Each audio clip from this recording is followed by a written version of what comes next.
రంజాన్ పురస్కరించుకుని సిద్దిపేట పట్టణంలోని 37వ వార్డులో కౌన్సిలర్ బాలలక్ష్మి సాకి ఆనంద్ ముస్లింలకు రంజాన్ తోఫాను అందజేశారు. ముస్లింలకు ఒక్కొక్కరికి 26 కేజీల బియ్యం బ్యాగ్ను అందజేసినట్టు ఈ సందర్భంగా సాకి బాలలక్ష్మి ఆనంద్ తెలిపారు. గత ప్రభుత్వం ముస్లింలకు రేషన్ కార్డులు ఇవ్వలేదని, కాంగ్రెస్ ప్రభుత్వం వచ్చిన తర్వాత రేషన్ కార్డులు ఇచ్చామని పేర్కొన్నారు.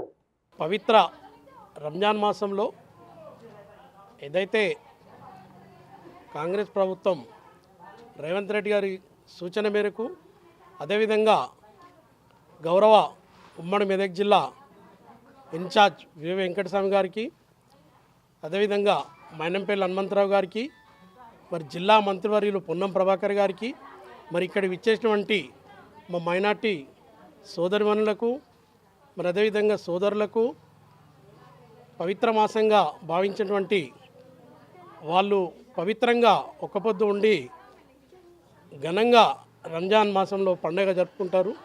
వాళ్ళకు మేము వార్డు కౌన్సిలర్ తరఫున మా 37వ వార్డు ప్రజలకు, మైనార్టీ సోదరిమణులకు నా వంతు తరఫున వాళ్ళు ఎవరైతే ఎప్పుడు కూడా ప్రతి రంజాన్ మాసంలో వాళ్ళకు నేను తోడుండి వాళ్ళ వెన్నెంటూ ఉండి నాతోనైనా సహాయం నేను చేస్తున్నాను.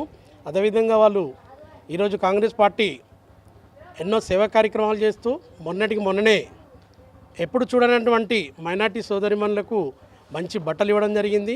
మరి అదేవిధంగా మంచి రంజాన్ జరగాలని చెప్పేసి కోరుతూ, మరి అవకాశం కల్పించినటువంటి వారికి ధన్యవాదాలు తెలియజేస్తూ, మరి ముఖ్యంగా గతంలో చెప్పుకునే వాళ్ళు ఎప్పుడు కూడా ఒక రేషన్ కార్డు కూడా ఇవ్వలేదు. ఈరోజు మాట్లాడుతూ ఉన్నారు, మేము ఇది చేసినాం అది చేసినాం అని. ఇప్పుడు ఇక్కడనే మా అమ్మలు ఉన్నారు, మా అక్కలు ఉన్నారు, వీళ్ళకు రేషన్ కార్డు రాక వీళ్ళకి డబుల్ బెడ్రూమ్ రాలే. ఎవరైతే ఇప్పుడు ఈ అక్క వాళ్ళు ఉన్నారో ఈరోజు రేషన్ కార్డు రావడం జరిగింది. కంపల్సరీ వీళ్ళకు రాబోయే రోజుల్లో ఇందిరమ్మ ఇల్లు ఖచ్చితంగా వీళ్ళకు ఇప్పిస్తారని చెప్పేసి రంజాన్ మాసంగా నేను మాట ఇవ్వడం జరుగుతుంది. వాళ్ళు చెప్తా ఉన్నారు మేము అన్నీ చేసినామని చెప్పేసి. ఇక్కడ ప్రత్యక్షంగా వీళ్ళని అడిగినా కూడా చెప్తారు, ఒక రేషన్ కార్డు లేకుండా వాళ్ళకి డబుల్ బెడ్రూమ్ రాలేదు.